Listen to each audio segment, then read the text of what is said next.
Hello class 6 student कल हमने new chapter start किया था एग्जामिनेशन टाइम यूनिट 8 है।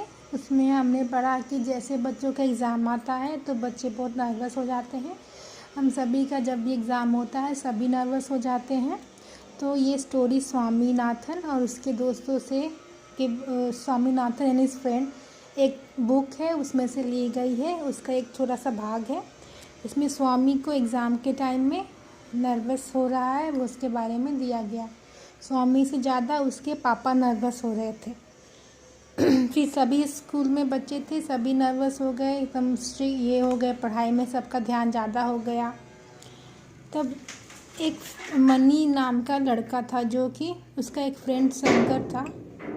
शंकर एकदम स्माइल करना भूल गया। इससे मनी बहुत ये वरीड हो गया। वो कलक के पास गया क्योंकि बच्चे मानते थे कि कलक जो है उसको सब पता होता था, लेकिन कलक है वो अपना अलग ही इलाज बता रहा था। किसी ऐसे जो छोटे छोटे कीड़े होते हैं, फ्लाई होते हैं, जो मक्खियों बिल्ली पर बैठते हैं, वो जब आँखों में पड़ जाते हैं तो आँखों में जलन हो जाती है, जिसके लिए उन्होंने बताया कि ओनियन के जूस से ठीक हो जाता है या ओनियन का स्लाइस रखने से आँखों में ठंडक पड़ती है।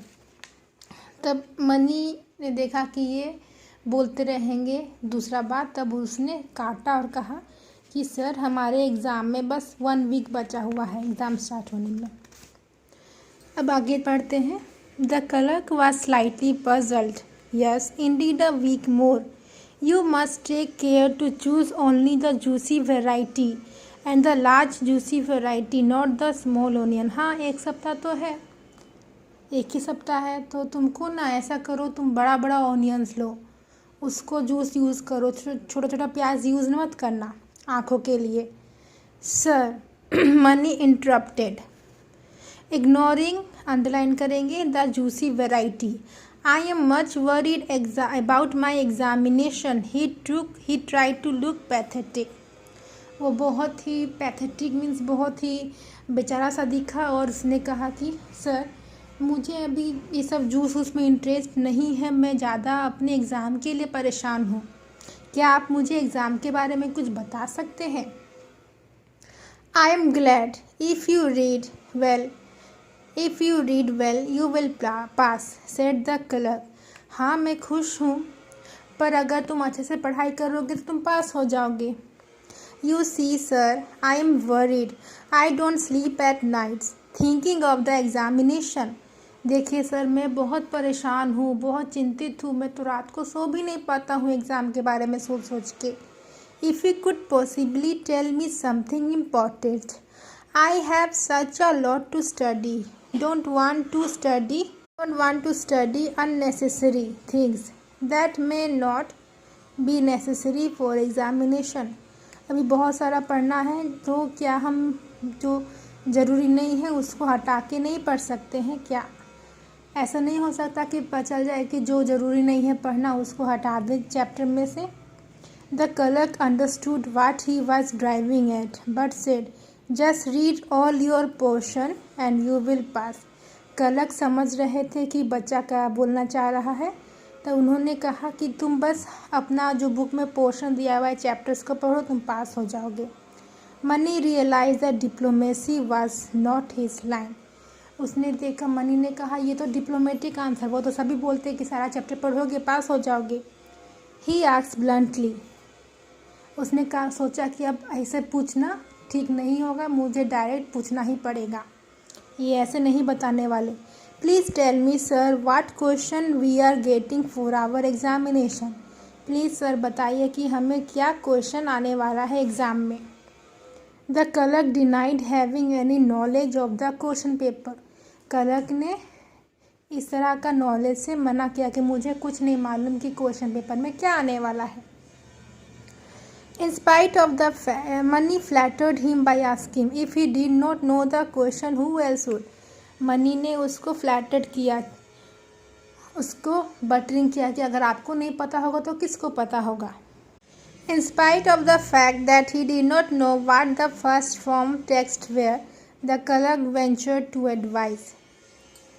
कलक ने फिर अपना एडवाइस देना, ये सुन कर के कलक ने एडवाइस देना स्टार्ट कर दिया।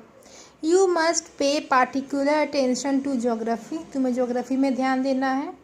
May be you will have to practise map drawing a lot in the arithmetic and in arithmetic make it a point to solve at least 5 problems every day and you will be able to tackle arithmetic as easily as you swallow plantains। उन्होंने कहा geography में ध्यान दो, map का practice करो, arithmetic का हर 5-5 question daily बनाओ, तब शायद तुम उसमें अच्छे से अच्छा मार्क्स ला सको। अच्छा, तो इंग्लिश के बारे में क्या है? And what about English? Don't worry about that, have you read your lesson? Yes sir. उसका चिंता मत करो, सारा लेसन पढ़ लिए हो ना? हाँ sir. It is all right then, you must read all important lesson again and if you have time yet again and that will be ample. Ample means काफ़ी होना, इनफ। तो तुम पढ़ तो लिए हो ना सारा चैप्टर? हाँ सर। तो एक बार फिर से जो इम्पोर्टेंट चैप्टर है उसको पढ़ो और अगर टाइम है तो फिर पढ़ो, उतना काफ़ी होगा पास होने के लिए।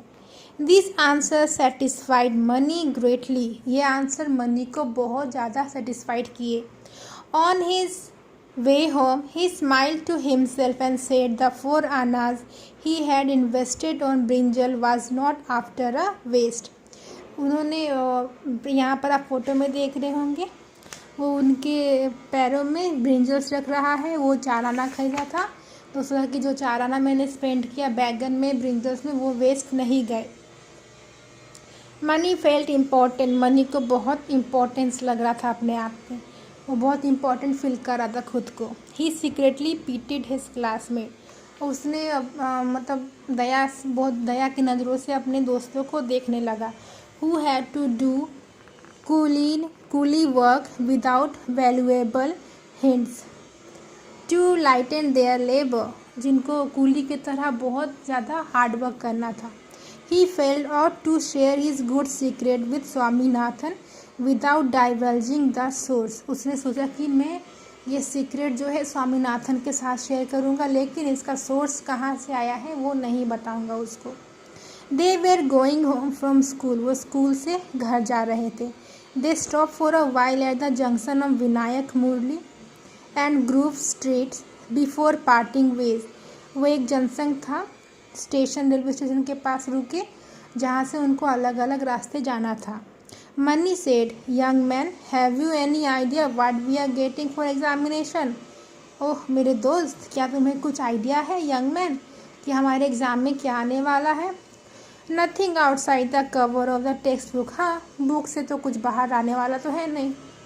Money ignore the humour, Mani ने उस मजाक को इग्नोर किया। Now listen to me carefully, last night from 7 to 10 do you know what I did? अब मुझे ध्यान से सुनो, कल रात 7 बजे तक तुम्हें पता मैंने क्या किया? इडियट डोंट मंच्ड ग्राउंडनट, चने चबाए होंगे या बादाम खाए होंगे। मनी इग्नोर द ये इडियट डोंट जॉक, बेवकूफ़ मजाक मत करो। I made 2 maps of India, 2 of Africa and 1 map of Europe, मैंने 2 इंडिया का मैप बनाया, 2 अफ्रीका का और 1 मैप यूरोप का बनाया। से all the maps in Atlas, ऐसा कहो ना कि सभी मैप्स बना लिए। May be money said but not quite liking the remark, पर उसे ऐसा स्वामीनाथन कहना पसंद नहीं आया। But I do it with some definite purpose. It may be that I know 1 or 2 questions, but don't let the other fellows know anything about it. I may get into the trouble. I may get into trouble. हो सकता है उसे ऐसा स्वामीनाथन ने कहना अच्छा नहीं लगा। उसने कहा हो सकता है मुझे कुछ क्वेश्चन के बारे में पता है कि इम्पोर्टेंट क्वेश्चन है, पर किसी और को मत बताना वरना मैं मुसीबत में पड़ जाऊंगा।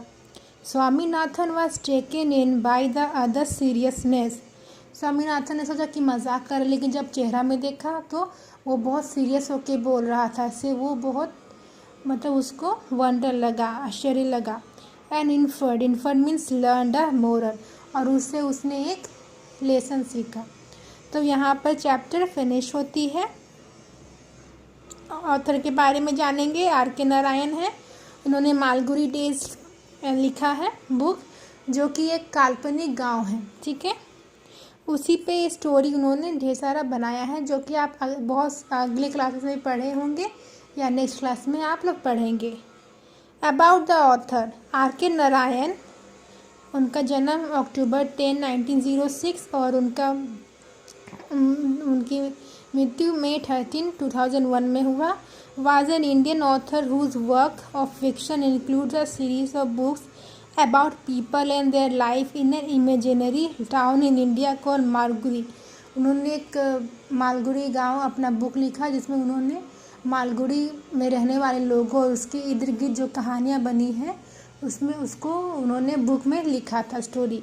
मालगुडी डेज उसका नाम है और मालगुडी गांव एक काल्पनिक गांव है। He is regarded as one of the India's greatest English language novelist. वो इंग्लिश लैंग्वेज नॉवलिस्ट महान, उनकी गिनती महान इंडियन नॉवलिस्ट में होती है, ठीक है। उनकी गिनती इंडिया के महान इंग्लिश लैंग्वेज नॉवलिस्ट में होती है। तो ये ख़त्म हो जाता है। यहाँ आपका वर्ड मीनिंग है जो आप कॉपी में लिख लोगे, और कल मैं आपको सारा क्वेश्चन आंसर का वीडियो बना करके भेजूंगी। ओके स्टूडेंट, आई होप आपको ये स्टोरी समझ में आई होगी, इंटरेस्टिंग लगी होगी। ओके, आप सबको ये स्टोरी वीडियो देखते समय अपनी बुक भी खोल के रखना है और सारा हार्ड वर्ड को अंडरलाइन करेंगे और चैप्टर को समझेंगे।